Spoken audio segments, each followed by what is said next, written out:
네, 안녕하세요. 8월 14일 목요일 새벽 기도회 시작하겠습니다. 기도하겠습니다. 은혜로우신 우리 아버지, 또 복된 새날을 허락해 주신 것을 감사합니다. 특별히 내일은 또 우리 민족에게, 우리 조선에게 해방을 주었던 또 광복절입니다. 아버지, 참으로 감사합니다.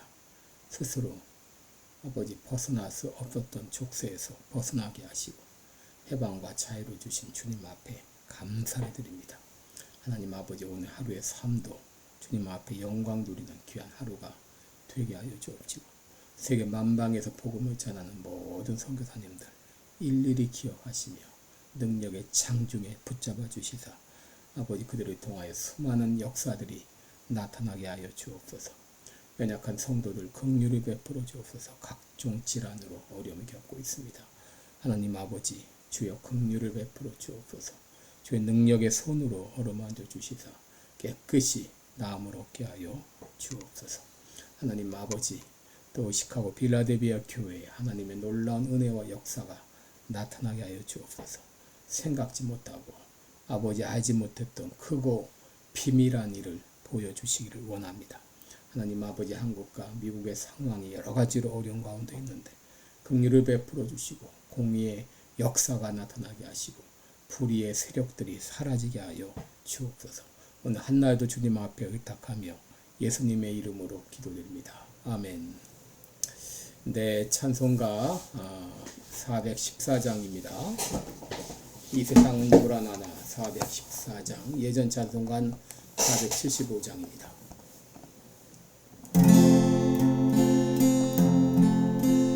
이 세상은 요란하나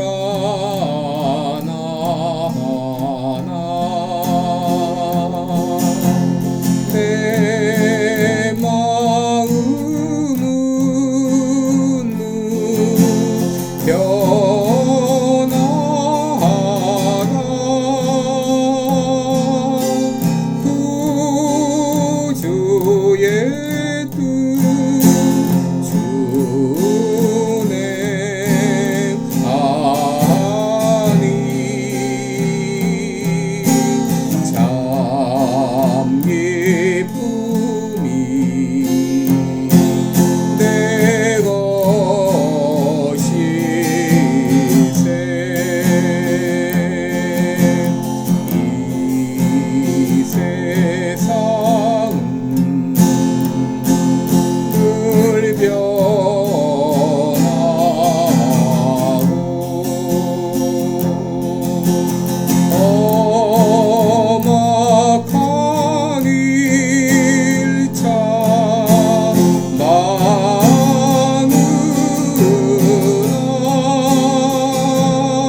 우리 오늘은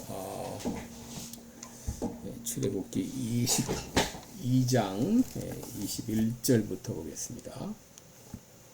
출애굽기 22장 21절부터 31절까지 제가 봉독해 드립니다. 너는 이방 나그네를 압제하지 말며 그들을 학대하지 말라. 너희도 애굽 땅에서 나그네 이었었음이니라. 너는 과부나 고아를 해롭게 하지 말라. 내가 만일 그들을 해롭게 함으로 그들이 내게 부르짖으면 내가 반드시 그 부르짖음을 들으리라. 나의 노가 맹렬함으로 내가 칼로 너희를 죽이리니 너희 아내는 과부가 되고 너희 자녀는 고아가 되리라. 내가 만일 너와 함께한 나의 백성 중 가난한 자에게 돈을 꾸이거든 너는 그에게 체주같이 하지 말며 별일을 받지 말 것이며 내가 만일 이웃의 옷을 전당 잡거든 해가 지기 전에 그에게 돌려보내라. 그 몸을 가릴 것이 이뿐이라. 이는 그 살에 오신즉 그가 무엇을 입고 자겠느냐. 그가 내게 부르짖으면 내가 들으리니 나는 자비한 자임이니라. 너는 재판장을 욕하지 말며 백성의 유사를 저주하지 말지니라. 너는 너의 추수한 것과 너의 짜낸 즙을 드리기에 더디게 말지며 너의 처음 난 아들들을 내게 줄지며 너의 소와 양도 그 일례로 하되 7일 동안 어미와 함께 있게 하다가 8일 만에 내게 줄지니라. 너희는 내게 거룩한 사람이 될지니 들에서 짐승에게 찢긴 것의 고기를 먹지 말고 개에게 던질지니라. 아멘. 네, 우리 오늘은 사회복지법, 약한 자, 연약한 자들에 대한 하나님의 관심이라는 제목으로 함께 말씀을 나누겠습니다. 오늘 본문은 이방 나그네 혹은 고아, 과부 그리고 이 가난한 이들을 향한 하나님의 관심을 표명하고 있는데 오늘날로 말하면 한마디로 사회복지법에 해당한다 할 수 있습니다. 여러분, 하나님의 관심은 소외된 자였습니다. 오늘 본문 보게 되면 하나님께서 관심을 가지고 계신 세 개의 계층이 나와 있죠. 시편 146편 9절을 보면 하나님 여호와께서 객을 보호하시며 고아와 과부를 붙드신다 했는데 이처럼 하나님께서는 고아와 과부 그리고 나그네에 대해서 깊은 관심과 그리고 돌봄을 가지고 계셨습니다. 첫째, 하나님이 언급한 소외 계층은 나그네입니다. 21절을 보면 넌 이방 나그네를 압제하지 말며 그들을 학대하지 말라. 너희도 애굽 땅에서 나그네 이었었음이니라 라고 했습니다. 여러분, 여기 나오는 이방 나그네는 이스라엘 백성들 가운데 사는 그런 이방인들을 말하죠. 그들은 이스라엘 백성들과 동일한 그 권리를 누리지 못했습니다. 당시 문화에서 외국인은 법적 보호를 받지 못했고 착취의 대상이었습니다. 왜 하나님께서 이방 나그네를 압제하지 말라고 했나요? 너희도 애굽에서 나그네이었기 때문이라고 말합니다. 여러분, 이스라엘 백성들은 애굽에서 400년 동안 노예 생활을 하다가 거기서 학대를 받다가 하나님의 은혜로 자유의 백성이 되었죠. 그렇다면 너희의 그 과거를 기억하라고 하는 것입니다. 너희의 종되었던 때를 기억하라고 하는 것입니다. 여러분, 여기 학대라고 하는 것은 압제나 고통을 의미합니다. 여러분, 인간은 죄성을 가지고 있기 때문에 힘이 있으면 압제하고 학대하게 되어 있습니다. 부자는 가난한 자를 학대하고 또 힘이 있는 자는 힘이 없는 자를 또 건강한 자는 약한 자를 젊은이는 늙은이를 학대하게 되어 있습니다. 여러분, 이것이 인간의 죄성입니다.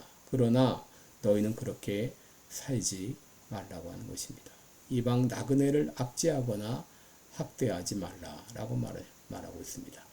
우리 주변에도 여러 가지 이유로 고향을 떠나 사는 사람들이 있죠. 물론 우리 가운데에 많은 난민들이 있고 이 난민들이 참 어떤 이유, 여러 가지 이유로 미국 땅에 온 사람들이 있는데 참 이들이 참 이곳에 사는 것이 참으로 힘들고 어려울 것입니다. 그들을 압제하거나 학대하지 말라라고 말씀하십니다. 둘째, 우리가 돌보아야 될 대상은 고아와 과부입니다. 22절, 23절 보면 너는 과부나 고아를 해롭게 하지 말라. 내가 만일 그들을 해롭게 함으로 그들이 내게 부르짖으면 내가 반드시 그 부르짖음을 들을지라 라고 했습니다. 여러분, 당시 과부들은 가부장적 사회에서 재산 상속이 남자에게 가므로 남편이 죽었을 때 쉽게 빈곤에 빠졌습니다. 더구나 생활 수단이 마땅치 않았기 때문에 그저 떨어진 곡식을 이삭을 주워 먹고 사는 것이 일반적이었죠. 이런 이 고아와 과부를 학대하지 말라는 것이죠. 여러분, 이 생활의 책임자인 부모가 죽었을 때 이 아이들을 돌볼 사람이 없는 것이죠. 그런데 하나님은 이 고아와 과부에게 깊은 관심을 가지고 계십니다. 신명기 10장 18절에 보면 하나님께서는 고아와 과부를 신원하시며 나 그들을 사랑하사라고 말합니다. 시편 68편 5절에는 그 거룩한 처소에 계신 하나님은 고아의 아버지시며 과부의 재판장이라고 하셨습니다. 하나님께서는 이 고아와 과부와 같은 약자들을 사랑하시고 보호하십니다. 이사야 1장 16절 17절에도 너희는 스스로 씻으며 스스로 깨끗게 하여 내 목전에서 너희 악업을 버리며 악행을 그치고 선행을 배우며 공의를 구하며 학대받는 자를 도와주며 고아를 위하여 신원하며 과부를 위하여 변호하라 라고 했습니다.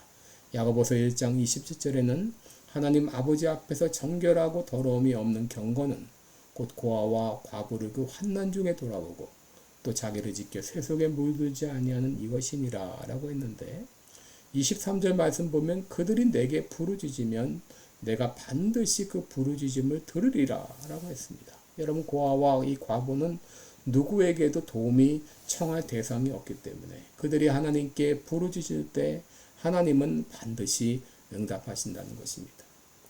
하나님은 누구신가? 학대받는 자의 보호자요 고난받는 자들의 부르짖음에 응답하시는 의로운 재판관이십니다. 여러분, 하나님은 불의에 무관심하지 않으십니다. 억울하게 피해를 입은 자를 위해서 일하십니다. 그러므로 우리도 때로 어려움에 처했을 때 하나님이 이런 억울하게 고통받는 나를 기억하시고 알고 계신다는 걸 알 때 위로받을 수 있고, 여러분, 이 악한 자들은 반드시 심판을 받습니다. 시편 34편 17절 18절에 보면 의인이 외침에 여호와께서 들으시고 저희의 모든 환난에서 건지셨도다 라고 말씀하셨어요. 반면 학대받는 자들은 어떻게 될까요? 24절에 보시면 나의 노가 맹렬함으로 내가 칼로 너희를 죽이리니 너희 아내는 과부가 되고 너희 자녀는 고아가 되리라. 여러분, 하나님께서 이 학대하는 자들에 대해서 얼마나 분노하시는가를 알게 되죠. 심지어 내가 칼로 너희를 죽이리라 라고 했어요. 그리고 그들을 향해 저주까지 하십니다. 너희 아내는 과부가 되고 너희 자녀는 고아가 되리라. 이것은 죄의 심판이 세대를 거쳐 미치는 영향을 말해주는 것이죠. 하나님께서 언급하신 셋째 돌보아야 될 대상은 가난한 자들입니다. 가난한 자가 돈을 빌리다고 요청할 때 채주같이 하지 말며 별일을 받지 말라 그랬습니다. 여러분, 채권자들이 채무자에게 얼마나 권력을 행사하고 착취합니까? 고리대금업자도 많이 있죠. 그렇게 하지 말라고 했어요. 이자를 받지 말라고 했습니다. 돈을 빌려줄 때 이자를 받는 것, 이것은 가난한 사람들을 더 가난하게 하죠. 26절에 보면 때로 겉옷을 담보로 해서 돈을 빌리는 경우도 있죠.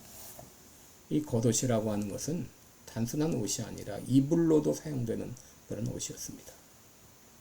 그런데 그 겉옷을 담보로 잡을 때, 그때 해질 때는 겉옷을 돌려주라 그랬습니다. 왜 그랬습니까? 밤에는 기온이 크게 떨어질 수 있기 때문에. 이 외투는 필수적이었습니다. 여러분, 이 계명은 하나님께서 연약한 자들을 얼마나 돌보시고 관심이 있는가를 우리에게 보여주고 있죠. 연약한 자들이 그냥 이 무방비 상태로 노출되는 것을 허락하지 않으십니다. 여러분, 오늘 본문을 통해서 우리가 하나님에 대해서 무엇을 알 수 있나요? 하나님은 자비로우신 하나님이시구나. 하나님께서는 연약한 자의 신음을 외면하지 않으시는구나. 과부의 안타까운 부르짖음을 외면하지 않으시는구나. 그들이 부르짖을 때 내가 반드시 그 부르짖음을 들으시리라 라고 했어요. 그러므로 우리가 어떤 참 고민스럽고 참 고통스러운 문제로 염려하고 고민할지라도 하나님은 나의 문제를 아시고 내가 부르짖으며 간구할 때 하나님은 우리의 기도에 응답해 주십니다. 둘째, 하나님께서 얼마나 연약한 자에게, 힘없는 자에게 관심을 가졌는가 하는 걸 알게 되죠. 하나님의 관심이 그들에게 있었던 것처럼 우리도 그들에게 관심을 가지고 그들을 돌봐야 되겠다. 그들을 우리들에게, 우리 공동체에 맡기셨습니다. 이 고아와 과부를 우리가 정성껏 사랑으로 돌봐야 되겠습니다. 왜 그렇습니까? 하나님께서 그런 자들에게 관심을 가지고 계시기 때문입니다. 기도하겠습니다. 은혜로우신 우리 아버지, 하나님께서 얼마나 연약한 자, 또 고아와 과부, 가난한 자에게 관심을 가지고 있는가를 우리가 알았습니다. 또 나그네에게 얼마나 관심을 가지고 있는지를 알았습니다. 아버지, 우리가 그들을 사랑으로, 은혜로 돌보게 도와주시고 우리 교회가 해야 될 귀한 사명을 잘 감당케 하여 주옵소서. 감사드리며 예수님의 이름으로 기도드리옵나이다. 아멘. 네, 여러분, 오늘도 복되고 은혜로운 하루 되시기를 축원합니다. 여러분 사랑하고 축복합니다. 고맙습니다.